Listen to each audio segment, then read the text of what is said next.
喂，大家好啊！歡迎收睇呢個7749啊，同大家咧研究下六合彩九注啊。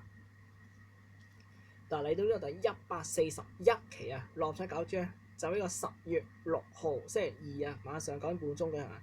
而截止售票時間咧，就今晚嘅晚上9點3，翻嚟連續2期嘅頭獎冇人中啦，咁所以咧有累積開戶獎金有超過1200萬啊。咁呢期嘅頭獎基金咧為1900萬嘅，祝大家好運。嗱，其實去到1900萬，其實呢兩期頭獎冇人中就唔係咩出奇事嚟嘅，係咪先？咁咪即係如果按呢個定律向上升嘅話咧，咁你幾多咧？即係如果呢個禮拜3期2、4、6咁樣咧，我應該就2000幾3000萬嘅。但係之前又真係累積得好快嘅，係咪先？即係你因為連續4期二獎都係中唔晒嘅啊，唔係冇人中就係中唔晒嘅，係咪先？我哋呢啲真係好出奇㗎嘛！咁咪點解平時我都話平時6、7期先累積到個 jackpot 咧？你而家4、5期已經累積到，真係好犀利㗎嘛！已經係嘛？咁但係呢個時候咧，我哋都睇下上一期啦。其實上一期就冇乜特別嘅。咁嚟嘅，即係大家開1至10，大家都覺得好出奇嘅時候，而家大家知啦，即係開5個紅色波，跟住2個藍色波，5個紅色波2個藍色波五紅2藍咁跟住啲安慰獎都好多人中嘅7獎都成6萬幾注中嘅，不過冇我份咁大啫，係咪先？即係又係要嚟到淡季啊嘛，係咪先？即係之前咁多人講六合彩嘅時候，係咪先？即係而家又淡翻啦，淡翻係咩意思啊？即係話咧，即係平時嗰啲14唔買六合彩啲人又係唔買嘅，係咪先？即係好難再谷翻起㗎嘛！如果唔係，即係嗰期咁多20幾注中嘅話，基本上又係谷唔起翻個熱潮㗎嘛，係咪先？應該話，就算你期六合彩有人中都好咧，你都唔會覺得六合彩好易中㗎嘛，係嘛？香港去到1900萬啦，呢個星期去到1900萬啦，係咪先？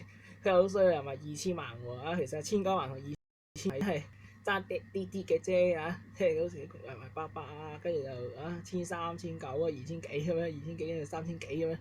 你知有時真係好難累積，叫咩？累積得多落去啊嘛，係咪先？呢定落嚟有800、1300、1900去2000幾咁樣，跟住到3000幾，又要累積多幾耐？你睇上一期嘅頭獎得個4000萬都唔夠嘅，正常啦，週末啊嘛，係咪先？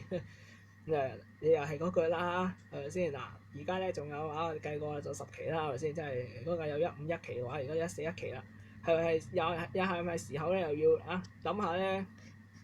仲有幾期又2017喎係標美會啊，係時候標啦，或者咧，好似我咁一早中咗啲錢已經可以提早投鼠係嘛？唔使嘅係咪先？咁但係咧，老實講，一星期3次係咪先？仲有大把機會嘅係咪先？即係仲有10次機會，緊有1次輪到你嘅係咪先？梗係希望大家行好運㗎啦，係咪先？咁今期啊，繼續我哋提供呢個第141期82燈膽提供時間睇下世界嚟左右啦世界嚟左右啦記得留意今期提供咧就係9、22、23、26、36、49 9、22、23、26、36、49啦世界嚟左右咧，仲有玩下啦世界嚟左右係咯，上期都係咁啦5個紅色2個藍色我今期會唔會開翻啲綠色？報綠色波好慘嘅喎，啱嘛？又係講嗰句，報綠色波真係好慘嘅喎，啱嘛？咁但係冇辦法啦，係咪先？你紅色波永遠都係黃試過7個波紅色都試過啦，有啲咩唔得嘅係咪先？但係嚟到呢個星期二12月6號，係咯，10月6號跟住你有冇計下條數？都就係年尾㗎啦，係咪先？年尾咁我哋應該係咪要整回顧咧整回顧嘅時候又要諗下咧有啲咩新聞，咁就知，因為呢幾個禮拜啲新聞就太勁啦，落咗新聞係咪先？係又要整回顧嘅時候好難咯，係咪先？有冇啲資料嚟提供係咪先？因為我一個人就始終都記唔晒咁多嘢㗎嘛，係咪？如果啲咩今年有咩值得回顧下咧，可以提供可以報料喎，係咪先？今集時間差唔多咁我哋下一次再見拜拜。